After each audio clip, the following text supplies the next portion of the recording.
Descubre el poder de las historias y conoce el fascinante mundo del storytelling. Hablaremos de sus secretos y cómo aplicarlos en la literatura para despertar la imaginación, las emociones y las habilidades narrativas.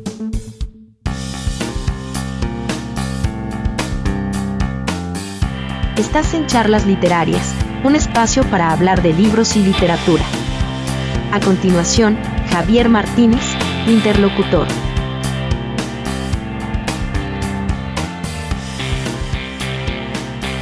Hola y bienvenidos a este episodio número 13 de la quinta temporada. Como siempre, los saluda su amigo Javier Martínez y, antes que nada queremos disculparnos por la interrupción de 2 semanas en las que no pudimos publicar los últimos episodios de esta quinta temporada, pero todo se debió, en buena medida, la verdad, es a mucho trabajo acumulado en la editorial que nos tuvimos que poner al día.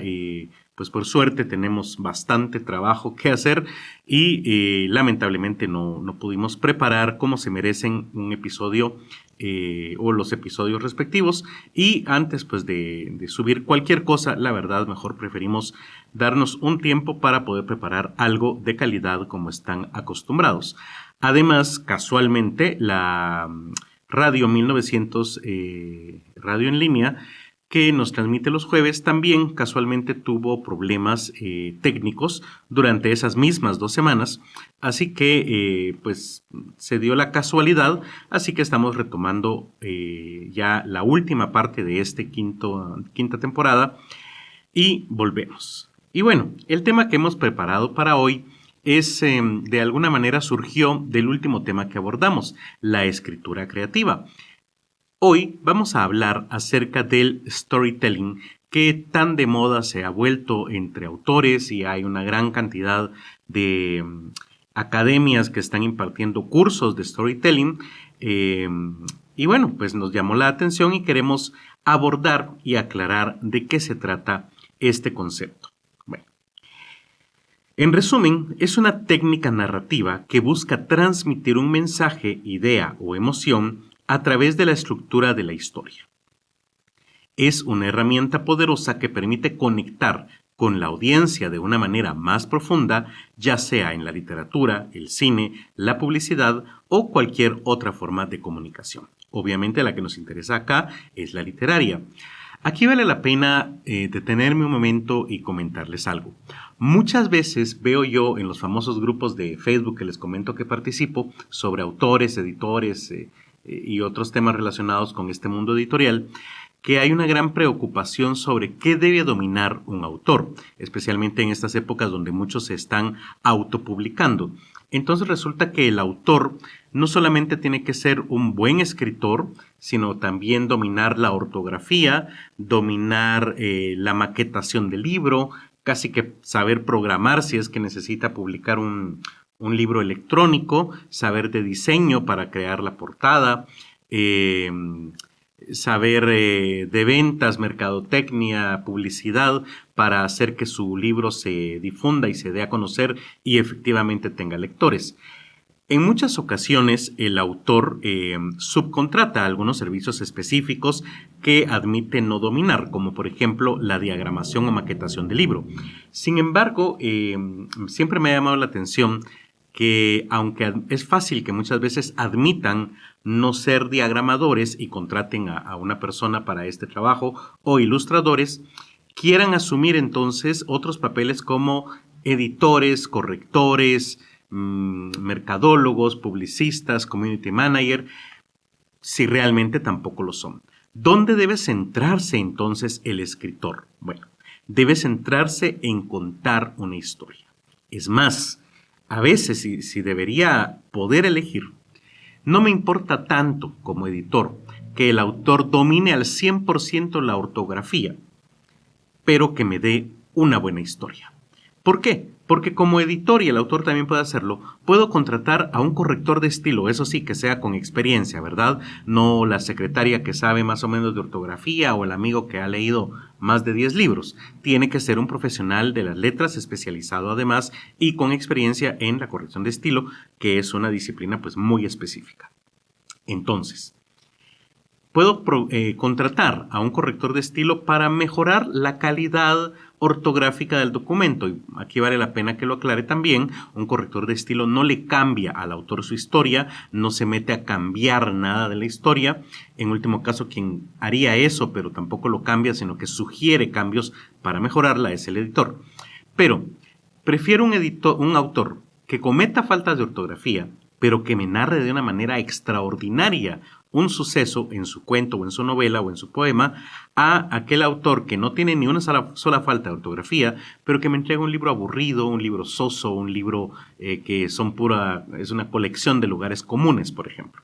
Así que precisamente el storytelling es eso, es el autor que sabe narrar, o es la herramienta, que le permite al autor narrar una historia, de tal manera que nos llame la atención y mantenga al lector ahí pegado y pida más y más y más.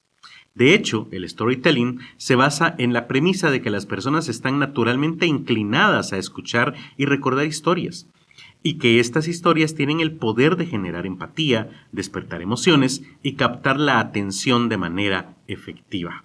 Y es que esto es así, es humano. Todos los seres humanos estamos inclinados a escuchar este tipo de historias y aprender de ellas, y entre mejor nos las cuenten, más lograrán capturar nuestra atención. Básicamente, si no habláramos de literatura, sino tal vez un mundo intermedio entre contarla y escribirla, podemos hablar de un cuentacuentos, una figura que se ha perdido un poco a través de los últimos siglos, aunque se ha retomado, me atrevería yo a decirlo, en las últimas décadas, donde una persona se aprende cuentos y se los cuenta a los demás. Muchas veces los relacionamos con niños, pero también existen cuentacuentos para adultos, que de hecho, la verdad es que este tipo de narradores existieron desde la antigüedad, desde la prehistoria, me atrevería a decir, y usualmente, de hecho, estaban enfocados en adultos. Y cada cultura tiene su propia forma de llamarle a estos cuentacuentos. Entre los griegos eran los famosos aedos, y, por ejemplo, entre los náhuatl era el famoso nahual, y entre los mayas era el axquic.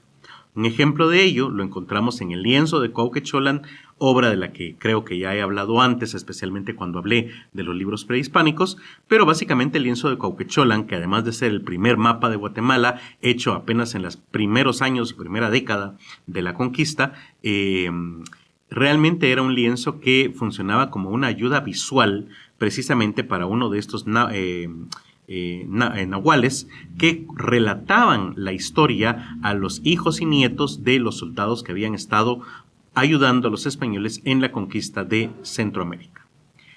En fin, ahondemos ahora en qué es el storytelling y cuáles son las características que se deben tomar como un autor. Lo primero es que se deben tener personajes bien desarrollados. A lo que se refiere es que los personajes son realmente fundamentales en la historia, ya que son los vehículos a través de los cuales los lectores o espectadores pueden identificarse y conectar emocionalmente con la narrativa. Los personajes deben ser creíbles, con motivaciones claras y conflictos internos o externos que generen tensión dramática. Esto es importante, creíbles si es que estamos haciendo una obra realista, pero también podríamos hablar de prototipos, estereotipos, arquetipos, dependiendo de diferentes tipos de obras que tengamos. Dentro de los personajes hay ciertas características que debemos tomar en cuenta, por ejemplo, la identificación y la empatía. Los personajes bien desarrollados permiten que los lectores se identifiquen con ellos. Al crear personajes con los que el público puede relacionarse, ya sea a través de sus rasgos, luchas o aspiraciones, se genera empatía y se establece una conexión emocional. Esto ayuda a que la audiencia se involucre en la historia y se preocupe por el destino de los personajes. Básicamente estamos hablando de la anagnórisis y la catarsis, personajes que me permitan como lector identificarme con ellos y de alguna manera liberar esas emociones gracias a la obra y a la identificación que siento con los personajes. Pero cuando hablo de personajes también hay otras características, como por ejemplo el movimiento de la trama. Los personajes son los impulsores principales de la trama. Sus acciones, decisiones y conflictos crean los eventos y desencadenan los sucesos que dan forma a la historia. En algunas ocasiones podemos hablar, como por ejemplo en el regionalismo, donde el ambiente termina siendo un personaje. Si alguna vez han oído esa afirmación, se debe a que precisamente es el ambiente el que impulsa la trama. Es precisamente por el calor, por el frío salvaje, por la falta de comunicación con otros lugares en un lugar alejado, etcétera, que la trama tiene sentido. A eso se refiere. Los personajes complejos y con motivaciones bien definidas pueden generar tensiones, enfrentamientos y resoluciones emocionales, lo que mantiene el interés de la audiencia a lo largo de la narrativa. También es importante desarrollar los arcos narrativos. Los personajes permiten la exploración de arcos narrativos, es decir, su crecimiento y transformación a lo largo de la historia. Recordemos también que hay personajes que se mantienen simples o sin cambios durante toda la historia, usualmente los secundarios, pero hay personajes que sufren una transformación durante toda la obra. Estamos hablando de estos personajes. Un personaje puede comenzar con debilidades o limitaciones y enfrentar desafíos que le permitan crecer y superar sus obstáculos internos o externos. Estos arcos de desarrollo aportan profundidad y complejidad a los personajes y permiten que la historia se sienta más realista y significativa. Otro tema que se debe tomar en cuenta con los personajes a la hora del storytelling o de evaluar el storytelling en una obra es la generación de conflictos y tensiones. Los personajes pueden desencadenar conflictos y tensiones dentro de la historia. Sus objetivos, valores y personalidades pueden chocar, crear situaciones de confrontación y drama. Estos conflictos brindan oportunidades para explorar temas relevantes y plantear preguntas importantes, generando así un interés constante en la obra. Sin embargo, aquí es importante no caer en un maniqueísmo que básicamente se refiere a la simplificación de los personajes. Por ejemplo, el bueno es bueno porque sí, porque es ingenuo, porque quiere alcanzar el bien. Y el malo es malo porque sí, porque nació malo, porque toma malas decisiones, porque tiene una ansiedad de maldad en su ser. Esto es rara vez cierto, ¿sí? Al menos en la vida real. Entonces buscamos personajes mucho más complejos que eso. Una obra muy simplista nos presenta al héroe bueno, al antihéroe malo y están en conflicto porque uno es bueno y el otro es malo. Quiero decir, busquemos tal vez una forma mucho más compleja y llama la atención, o siempre me ha llamado la atención, que incluso en los más antiguos obras no caen en ese tipo de simplicidad. Por ejemplo, la literatura griega es famosa porque no había gente mala, simplemente. No hay malos, simplemente son personas con diferentes intereses entre sí o con diferentes perspectivas y todos tienen una razón, un motivo por el cual están haciendo lo que hacen. Sigo hablando de los personajes y algo importante es que el personaje debe ser memorable y de un impacto duradero. Perdón. Los personajes bien construidos y memorables son aquellos que permanecen en la mente de los lectores o espectadores, incluso después de que la historia haya terminado. Estos personajes se convierten en figuras icónicas y pueden tener un impacto duradero en la cultura popular. Por ejemplo, en los personajes de Harry Potter, Sherlock Holmes, Luke Skywalker, entre otros, que trascienden sus respectivas historias y se convierten en íconos literarios o cinematográficos para pasar a ser, no voy a decir dominio público porque no lo son propiedad privada, pero pasan a ser de la cultura popular, por así decirlo. Bueno, lo anterior era una reflexión sobre cómo los personajes son importantes para contar bien una historia. El otro tema importante para el storytelling es la estructura de la narración en sí. Una historia efectiva suele tener una estructura bien definida que incluye un inicio, un desarrollo y un desenlace. Esta estructura permite establecer una introducción intrigante, desarrollar el conflicto central y ofrecer una resolución satisfactoria. El uso de giros inesperados, puntos de inflexión y clímax contribuye a mantener el interés en el público. Muchas veces, sobre todo en Latinoamérica, hacemos un poco de menos o vemos como literatura menor a toda aquella que tiene que ver con los bestsellers, o sea, los mejores vendedores.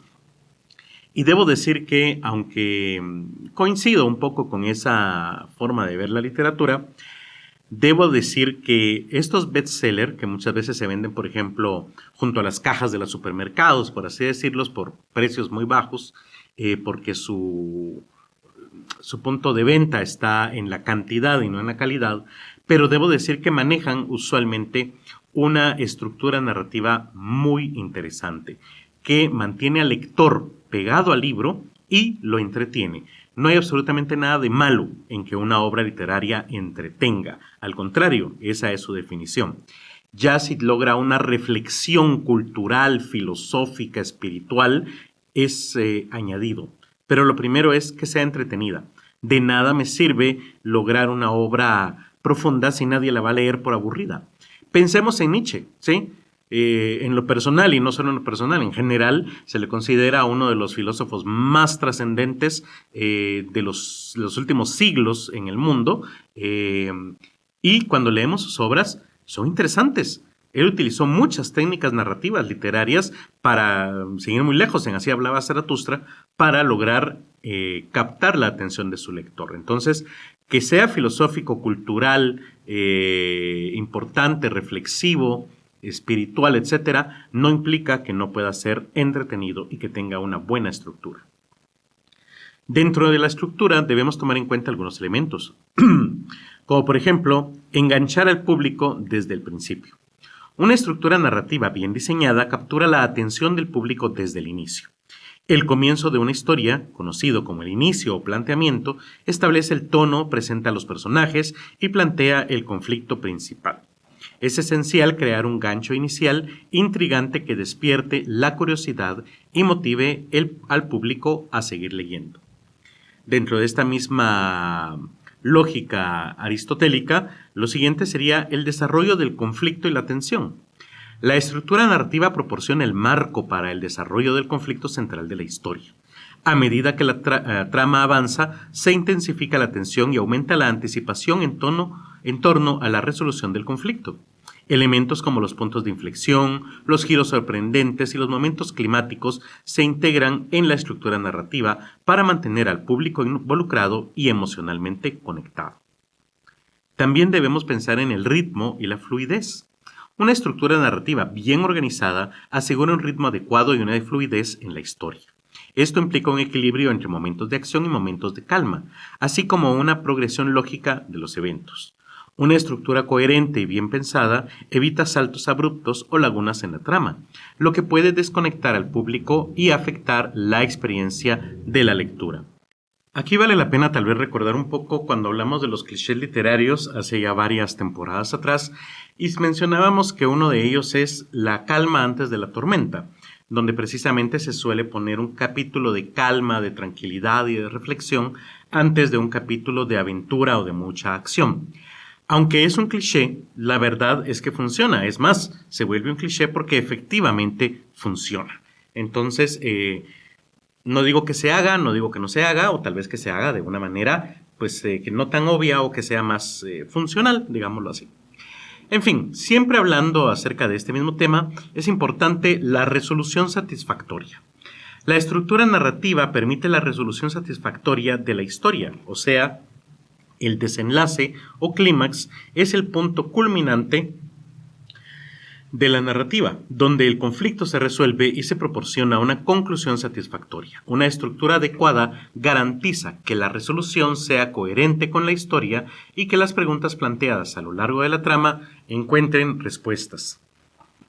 Esto es importante, no dejar cabos sueltos. Para eso, precisamente, sirve el editor, porque muchas veces el autor está metido en el tema principal y puede ser que deje algunos temas que abordó al inicio de la obra sin una solución específica. A la hora de pensar en la estructura también es importante el impacto y la resonancia. Una estructura narrativa sólida puede aumentar el impacto y la resonancia de una historia.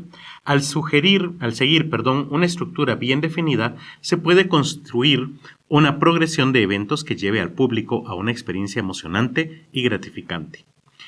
Esto ayuda a que la historia tenga un impacto duradero y se mantenga en la mente de los lectores o espectadores mucho tiempo después de haberla experimentado. Existen muchos tipos de estructuras. Vamos a hablar de algunas de ellas en este momento. Está la estructura lineal, que es la forma más tradicional de estructura narrativa, donde la historia se desarrolla en orden cronológico. O sea, lo que pasa antes pasa primero, luego lo que pasa en el presente y por último lo que pasa en el futuro. Sigue una secuencia lineal de eventos desde el inicio hasta su desenlace. Esta estructura es directa y fácil de seguir y se utiliza principalmente en diferentes géneros literarios, sobre todo en el realismo. Por ejemplo, la Ilíada de Homero. Vemos ahí que vamos día con día viendo lo que va sucediendo. También está la estructura de flashbacks. En esta estructura, la historia se presenta a través de saltos temporales hacia el pasado. Los flashbacks se utilizan para revelar información relevante sobre los personajes, eventos anteriores o para proporcionar contexto histórico. Los flashbacks pueden ser utilizados de manera lineal o de forma más compleja, saltando hacia atrás y adelante en el tiempo. Un ejemplo de esta estructura es la Odisea de Homero. Llama la atención que estas dos estructuras, tanto la lineal como la de las flashbacks, tienen ejemplos en las dos primeras y más antiguas obras literarias de Occidente, la Ilíada y la Odisea.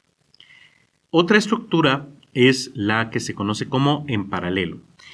Implica contar dos o más líneas narrativas simultáneamente, que pueden estar relacionadas o no entre sí. Estas historias paralelas pueden fusionarse en algún punto de la narrativa, creando conexiones y revelaciones significativas. Esta estructura se utiliza para generar tensión y mantener el interés del público. Otra estructura es la llamada circular. En esta, la historia comienza y termina en el mismo punto o con una situación similar. Los personajes y la trama siguen un ciclo, creando un sentido de cierre y simetría en la narrativa. Esta estructura es especialmente efectiva para transmitir temas de repetición, destino y la naturaleza cíclica de la vida. Pero tenemos también la estructura no lineal. En contraste con la lineal, la no lineal se caracteriza por presentar los eventos de manera desordenada o fuera de secuencia. Se pueden utilizar saltos temporales, narración retrospectiva o múltiples perspectivas para contar la historia. Esta estructura puede generar intriga y desafiar las expectativas del público. Un ejemplo de ello es la estructura en capas. Esta estructura involucra la superposición de diferentes capas narrativas que se entrelazan. Cada capa puede presentar una perspectiva diferente, un punto de vista alternativo o una línea de tiempo paralela. Esta estructura se utiliza para crear complejidad y profundidad en la narrativa, revelando gradualmente las conexiones entre las capas. Aquí vale la pena mencionar que las capas pueden ser también líneas narrativas simultáneas a corto, mediano o largo plazo. Esto funciona muy bien en publicaciones de series de libros, como por ejemplo Harry Potter, Magnus Chase o Percy Jackson, pues las líneas o capas a corto plazo se resuelven antes de que termine el libro, pues suelen ser de personajes secundarios y la resolución del problema puede ayudar o no a resolver la línea principal. La capa o línea a mediano plazo puede resolverse o debe resolverse totalmente al terminar el libro. Y la capa a largo plazo sería un hilo conductor que une y da coherencia a toda la serie. Aquí vale la pena aclarar porque casualmente me ha tocado editar en los últimos 6 meses 2 libros que son autopublicaciones y no siguen esta instrucción. Básicamente es una historia que ocupa varios tomos y digamos al terminar el tomo 1 realmente no hay ninguna solución, ni de una línea a corto, ni mediano, y mucho menos a largo plazo. Simplemente es una interrupción de la historia para continuar en el libro 2. Esto, a mi gusto personal, y aquí sí lo admito, es una cuestión más bien personal, no me gusta, porque es como obligar al lector a comprar la segunda parte para saber qué va a pasar, y peor si ya sabemos, por ejemplo, que es una trilogía, también ya sé que voy a comprar el número 2 y voy a tener que comprar el número 3. No tengo ninguna satisfacción como lector, puesto que nada se va resolviendo en el ínterin de terminar el primero o el segundo libro, por ejemplo. Entonces, mi sugerencia como editor experimentado es que sí le den un fin, al menos a las líneas de corto y mediano plazo en cada libro y mantengan abierta la línea a largo plazo a través de toda la serie de libros para que puedan ser coherentes entre sí y haya una razón para leerse en orden, por ejemplo. Otro tema que es importante a la hora de hablar del storytelling es la emoción y la empatía. El storytelling busca despertar emociones en el público, ya sea alegría, tristeza, miedo o cualquier otro sentimiento. Las historias que generan empatía suelen tener un impacto más duradero en las personas, ya que les permite ponerse en el lugar de los personajes y experimentar sus luchas, logros y fracasos. Para ello se debe generar una conexión emocional, ya que son una parte intrínseca de la experiencia humana, y el storytelling es una forma poderosa de desencadenar y explorar una amplia gama de emociones en la audiencia. Básicamente es cuando un libro nos puede hacer reír o llorar. Al involucrar emocionalmente a los lectores o espectadores, se crea una conexión profunda que los hace sentir parte de la historia. Las emociones pueden ser positivas, como la alegría y la felicidad, o negativas, como el miedo y la tristeza, y ambas pueden ser utilizadas para generar el impacto emocional duradero. Esto lleva a que debemos como escritores hacer que la historia sea memorable. Para ello, las historias que evocan emociones intensas tienen más probabilidades de dejar una impresión duradera en la mente de la audiencia. Las emociones vívidas y auténticas crean una experiencia más memorable y tienen más probabilidades de ser recordadas mucho tiempo después de haber experimentado la historia. Las emociones fuertes, ya sean positivas o negativas, contribuyen a que la historia se destaque y mantenga un impacto duradero. Pero para ello también es importante lograr despertar la empatía. Esta es la capacidad de ponerse en el lugar de otra persona y comprender sus sentimientos y perspectivas. El storytelling efectivo puede generar empatía al presentar personajes complejos y realistas con los que la audiencia puede identificarse. Creo, por ejemplo, que en Crimen y Castigo, Dostoyevsky logra esto precisamente con su personaje principal y no digamos ya con Jean Valjean, por ejemplo, en Los Miserables. Al experimentar las luchas, los triunfos y los fracasos de los personajes, la audiencia o lector puede desarrollar una conexión emocional y una mayor expresión de las experiencias humanas. La empatía permite que la historia trascienda los límites de la página o la pantalla y tenga un impacto en la vida de las personas. Es importante también que al conectar emocionalmente con la audiencia, a la historia, se puedan comunicar valores, lecciones y perspectiva de manera más efectiva. Las historias que evocan empatía pueden fomentar el cambio, la reflexión y el crecimiento personal, ya que permiten que la audiencia se sumerja en la experiencia de los personajes y reflexione sobre su propia vida y circunstancias. Sin embargo, aquí sí quiero recordarles algo. La literatura no tiene un objetivo moral, tampoco tiene un objetivo pedagógico y mucho menos un objetivo religioso. Si se alcanza esta empatía es por la calidad literaria, no porque querramos difundir un mensaje específico o una ideología o una forma de pensar, ¿sí? Porque ahí ya estaríamos hablando de una literatura panfletera con la que sí definitivamente pues no comulgo. Otro tema importante en el storytelling es el tono. Este se refiere al estado emocional general de la historia. Los escritores creativos utilizan diferentes tonos para crear diferentes efectos emocionales en el humor, como por ejemplo el sentido épico, si fuera una historia por ejemplo de guerreros, el humor, por ejemplo puede ser en una novela, un cuento, una obra teatral, e incluso la ironía en un ensayo, como por ejemplo el elogio a la locura de Erasmo. Es importante en el tono crear una atmósfera y ambiente adecuados, pues el tono establece la atmósfera y el ambiente de la historia. Puede ser oscuro y sombrío, alegre y optimista, misterioso y tenso, entre otros. Al establecer el tono adecuado, se crea un telón de fondo emocional que influye en la forma en que la audiencia percibe la historia. Un tono coherente y bien ejecutado contribuye a sumergir a los lectores o espectadores en el mundo de la historia y los hace sentir inmersos en la experiencia. Aquí, o para ello, es importante recordar que el tono es una herramienta efectiva para transmitir emociones y sentimientos, pues permite establecer el tono emocional general, como decía, tristeza, alegría, tensión, melancolía o cualquier otro, ¿verdad? Y es importante establecer el correcto. En esto puede ayudar la voz narrativa, pues se puede establecer por medio de ella en la historia.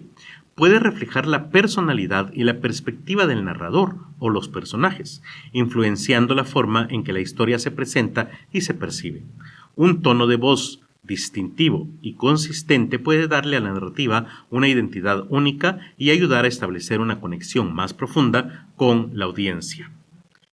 El tono también permite guiar las expectativas del público, ya que puede ser utilizado para establecer y guiarlas precisamente.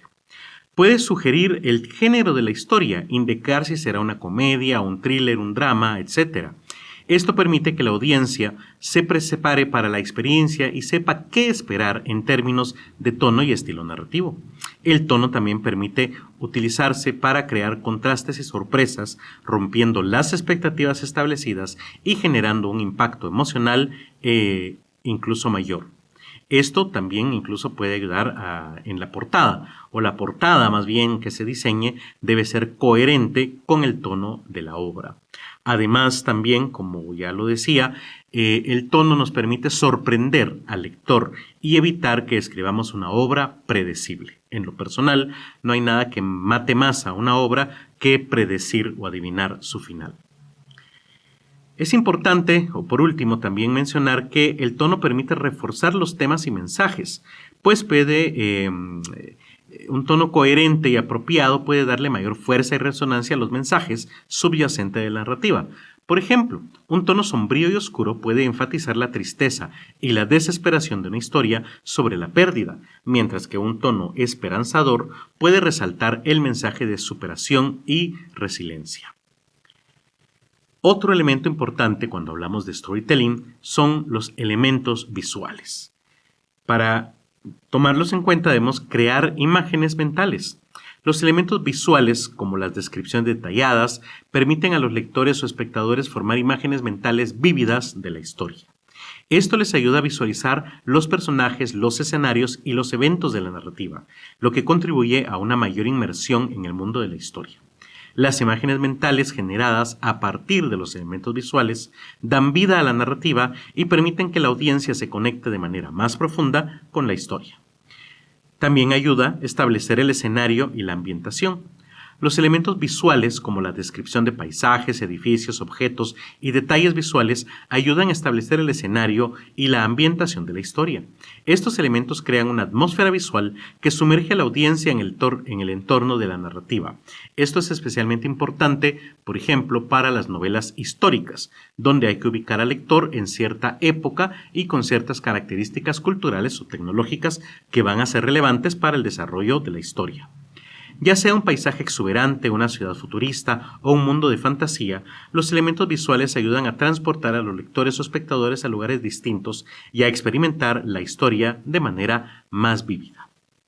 Cuando hablamos de imágenes mentales o de la parte visual de la obra, es importante también la caracterización visual de los personajes. Los elementos visuales son fundamentales para la caracterización de los personajes.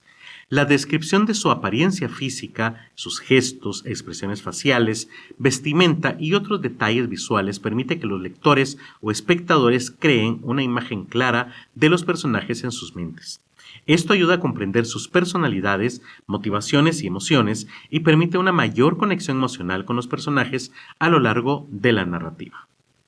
Y por supuesto es importante el simbolismo visual. Los elementos visuales pueden ser utilizados para transmitir simbolismo y metáforas en la historia. Los colores, las imágenes recurrentes, los objetivos significativos y otros elementos visuales pueden tener un significado más profundo y comunicar ideas y temas subyacentes. Por ejemplo, en el modernismo este elemento es muy importante, así como en el simbolismo también, el simbolismo francés quiero decir. Estos elementos visuales enriquecen la narrativa y permiten una interpretación más simbólica y profunda de la historia. Es importante también, a la hora de hablar del storytelling, hablar sobre el mensaje o la moraleja. A menudo una historia tiene un mensaje o una moraleja subyacente que el autor desea transmitir. Ojo, esta es una cuestión selectiva. Puede ser que el autor elija o no tener un mensaje. No es un requisito literario. El storytelling es una forma efectiva de comunicar ideas y valores, ya sea de manera directa o sutil. El mensaje puede abordar temas universales como el amor, la amistad, la superación personal, la justicia o cualquier otro aspecto de la condición humana. Es importante, eso sí, para una obra literaria que desee trascender el tiempo, que aborde un tema universal o humano. Muchas veces cuando tocamos un tema que es muy del momento, la obra puede llegar a perderse con el tiempo. Esto es precisamente lo que le pasó a la comedia griega, por ejemplo, que muchas veces se basa en burlarse de la política local y de personajes de esa época, por lo cual hoy leerla es un poco difícil comprenderla, no porque esté escrita en griego ni por el tiempo que ha pasado, sino por las referencias muy específicas que tienen que ver con eso. En muchos de nuestros países latinoamericanos, cuando son épocas de elecciones, por ejemplo, se montan obras teatrales cómicas que hacen referencia a la política local, a las campañas electorales, y entonces imagínense ver esa obra 40 años después, ya no se entiende, porque tiene que ver con algo muy específico, muy sincrónico. Aquí tenemos que tomar en cuenta aspectos como la conexión emocional, el uso de un lenguaje simple y, eventualmente, si el autor también lo desea, el llamado a la acción concretamente. Bueno, quisiera hablarles de un ejemplo que es muy, muy bueno sobre el storytelling en 100 años de soledad del premio Nobel García Márquez, por supuesto. Por ejemplo, él creó un mundo mágico y un realismo mágico en 100 años de soledad, pues transporta a los lectores a un mundo mágico donde la realidad y la fantasía se entrelazan. García Márquez utiliza el realismo mágico para presentar eventos sobrenaturales y elementos fantásticos como parte integral de la historia. Esta fusión entre lo real y lo mágico crea una atmósfera única y evoca una sensación de maravilla y asombro en los lectores. Además, tiene descripciones vívidas. El autor emplea descripciones detalladas y evocativas para pintar imágenes vívidas en la mente de los lectores. Desde las descripciones de la aldea de Macondo hasta los retratos de los personajes, García Márquez utiliza un lenguaje descriptivo rico en detalles para sumergir a los lectores en el entorno y la vida de los personajes. Estas imágenes visuales ayudan a construir el mundo narrativo y a generar una conexión emocional con la historia. Además, incluye personajes memorables, pues está poblada la novela por una amplia gama de personajes memorables y complejos. Cada uno de ellos tiene características distintivas y una historia personal que se entrelaza con la trama principal. Los personajes están llenos de vida y evolucionan a lo largo de la narrativa, lo que permite a los lectores conectarse con ellos a nivel emocional y seguir sus viajes individuales. También presenta una estructura narrativa clara, que en este caso es no lineal. El autor utiliza una estructura narrativa no lineal donde los eventos se presentan en orden no cronológico. La historia se desenvuelve en diferentes generaciones de la familia Buendía a lo largo de 100 años, saltando hacia adelante y hacia atrás en el tiempo. Esta estructura ayuda a crear un sentido de continuidad y ciclicidad y añade una capa adicional de misterio y complejidad a la narrativa. Además, y por último, García Márquez aborda temas universales, como por ejemplo el amor, el tiempo, la soledad, la familia y la búsqueda de la felicidad. Todos estos temas son explorados a través de la vida de los personajes y las vicisitudes de la historia de Macondo. La forma en que García Márquez presenta a estos personajes permite a los lectores reflexionar sobre sus propias experiencias y conectar con los aspectos más profundos de la condición humana. Espero que entonces les haya quedado claro qué es el storytelling, cuáles son las principales características o aspectos que se deben tomar en cuenta a la hora de escribir una historia y que les haya quedado claro también los múltiples ejemplos que incluí.